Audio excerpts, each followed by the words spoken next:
రాజధాని అమరావతి అంటూ gazette notification ఇచ్చేందుకు కేంద్రం సన్నద్ధమవుతోంది.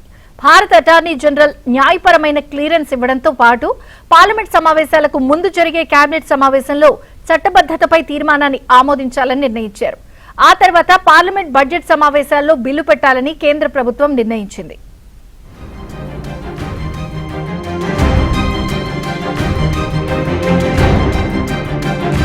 అమరావతికి చట్టబద్ధత కల్పించాలంటూ రాజధాని రైతుల నుంచి వస్తున్న డిమాండ్లను ఏపీ ప్రభుత్వం పరిగణలోకి తీసుకుంది. కేంద్రమే రాజధాని అమరావతికి చట్టబద్ధత కల్పిస్తూ గెజిట్ నోటిఫికేషన్ ఇస్తే భవిష్యత్తులో మార్చేందుకు ఎవరికీ వీలుండదని ప్రభుత్వం భావించింది. ఇందుకోసం 2019 ఆంధ్రప్రదేశ్ పునర్విభజన చట్టంలో మార్పులు తీసుకురావాలని నిర్ణయించారు. ఈ ప్రతిపాదనలను న్యాయశాఖకు పంపించగా న్యాయశాఖ అధికారులు సందేహాన్ని లేవనెత్తారు. 2014 నుంచి రాజధాని అమరావతిగా గుర్తించాలంటే 2024 వరకు ఉమ్మడి రాజధానిగా హైదరాబాద్ ఉందనే విషయాన్ని గుర్తు చేశారు. అందువల్ల 2024 నుంచి రాజధానిగా అమరావతిని గుర్తిస్తే బాగుంటుందని కేంద్ర న్యాయశాఖ సూచించింది. అటార్నీ జనరల్ దీనిపై చర్చించిన అనంతరం సీఎం చంద్రబాబుకు వివరాలు ఇవ్వడంతో 2024 నుంచే రాజధాని అమరావతికి చట్టబద్ధత కల్పించాలని కోరారు. దీనికి అటార్నీ జనరల్ కూడా గ్రీన్ సిగ్నల్ ఇవ్వడం, చంద్రబాబు కూడా ఆమోదం తెలపడంతో వచ్చే కేబినెట్ సమావేశంలో దీనిపై 2019 ఏపీ పునర్విభజన చట్టానికి సవరణలు తీసుకువచ్చే విధంగా తీర్మానాన్ని ఆమోదించనున్నారు. ఆ తర్వాత పార్లమెంట్ బడ్జెట్ సమావేశాల్లో అమరావతి చట్టబద్ధత బిల్లును ప్రవేశపెట్టాలని కేంద్రం నిర్ణయించింది. చంద్రబాబు బుధవారం రాత్రి కేంద్ర హోంమంత్రి అమిత్ షాను కలిసిన సమయంలో కూడా ఈ అంశంపై క్లారిటీ ఇవ్వడంతో వచ్చే కేబినెట్ సమావేశంలో దీనిపై నిర్ణయం తీసుకుంటామని అమిత్ షా చెప్పినట్లు ప్రభుత్వ వర్గాలు వివరించాయి. అమరావతి కోసం మొదటి దశలో తుళ్లూరు, మంగళగిరి, తాడేపల్లి మండలాల్లో 29,000 ఎకరాలను భూ సమీకరణ విధానం కింద సేకరించిన ప్రభుత్వం 2024లో తిరిగి అధికారంలోకి వచ్చిన తర్వాత 56,000 కోట్ల రూపాయలకు టెండర్లు పిలిచింది. ఇప్పటికే సచివాలయం, 4వ తరగతి ఉద్యోగుల నివాస భవనాలు, అఖిల భారత సర్వీసు ఉద్యోగుల ఇళ్లు, ఎమ్మెల్యే క్వార్టర్స్, హైకోర్టు, అసెంబ్లీ, శాసన మండలి, శాశ్వత టవర్లు, న్యాయమూర్తులు, మంత్రులు, సీఎం నివాసాలు, రైతులకు ఇచ్చిన రిటర్నబుల్ ప్లాట్లకు మౌలిక వసతులు కల్పించే పనులు ప్రభుత్వం చేపట్టింది. దాదాపు 17,000 మంది కార్మికులు రాజధానిలో నిరంతరం పనులు చేస్తున్నారు.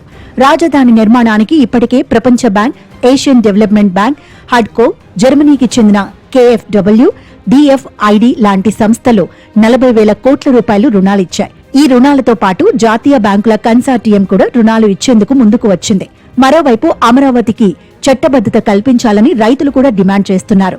దేశంలో ఏ రాజధానికి చట్టబద్ధత కల్పించకపోయినప్పటికీ జగన్ లాంటి వ్యక్తులు సీఎంఐ 3 రాజధానులతో 3 ముక్కలాట ఆడటం వల్లే తాము అమరావతికి చట్టబద్ధత కల్పించాలని కోరుతున్నామని రైతులు చెబుతున్నారు.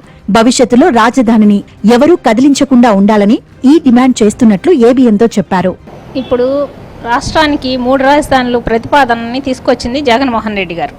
కేంద్ర ప్రభుత్వం నుంచి ఎందుకు చట్టబద్ధత మిగతా రాష్ట్రాలకు లేదు, ఈ రాష్ట్రానికి ఎందుకు కోరుతున్నారు అనే విషయానికి మూల కారణం జగన్మోహన్ రెడ్డి, గత ప్రభుత్వంలో జగన్మోహన్ రెడ్డి చేసిన అరాచకం చేయటంలో కూడా ముఖ్యంగా ఈ ప్రాంతంలో రాజధాని ప్రాంతంగా ఈ అమరావతి ప్రాంతం ఏర్పడిన దగ్గర నుంచి కూడా ఆయన రాష్ట్రాన్ని మీద, రాజధాని మీద కూడా విషం కక్కుతున్నాడు.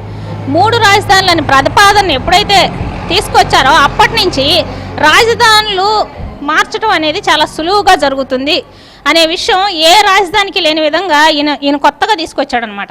లేకపోతే ప్రత్యేకంగా చట్టబద్ధత కోరటం అనేది ఎక్కడా లేదు. ఇక్కడే ఈ రాష్ట్రానికే కోరవలసి వస్తుంది. ఇప్పుడు అందరూ కూడా ఆంధ్రప్రదేశ్కి చట్టబద్ధత కావాలని అడుగుతున్నారు. భారతదేశంలో ఏ రాష్ట్రానికి ఎంతవరకు చట్టబద్ధత లేదు, మీకే చట్టబద్ధత ఎందుకని అందరూ కూడా అడుగుతున్నారు. ఆంధ్రప్రదేశ్లో ప్రత్యేకమైనటువంటి పరిస్థితులు ఉన్నాయి. ఆ పరిస్థితులు ఏంటంటే ఆంధ్రప్రదేశ్లో జగన్మోహన్ రెడ్డి అనే ఒక సైకో ఉన్నాడు. భారతదేశంలో జగన్మోహన్ రెడ్డి ఎవరు లేరు. కాబట్టే మేము చట్టబద్ధత అడుగుతున్నాం. జగన్మోహన్ రెడ్డి అంటే అరాచకం, విధ్వంసం. చంద్రబాబు అంటే అభివృద్ధి, వికాసం. అమరావతికి చట్టబద్ధత అంశంపై కేంద్రంతో ఎంపీలే కాకుండా మంత్రులు కూడా నిత్యం టచ్ లో ఉండాలని సీఎం చంద్రబాబు సూచించారు. ముఖ్యంగా మంత్రులు రామ్మోహన్ నాయుడు, పెమ్మసానికి కూడా ఆదేశాలు ఇచ్చారు. బీజేపీ, జనసేన ఎంపీలతో సమన్వయం చేసుకుని రాజధానికి చట్టబద్ధతపై కేంద్రంతో మాట్లాడాలని కోరారు. అమరావతికి చట్టబద్ధత కల్పిస్తున్నారని తెలిసిన తర్వాతే జగన్ కుయుక్తులకు తెరలేపారని కూడా టీడీపీ భావిస్తోంది. వీటిపై అప్రమత్తంగా ఉండాలని కూడా ఎంపీలతో పాటు ఎమ్మెల్యేలను ఆదేశించింది.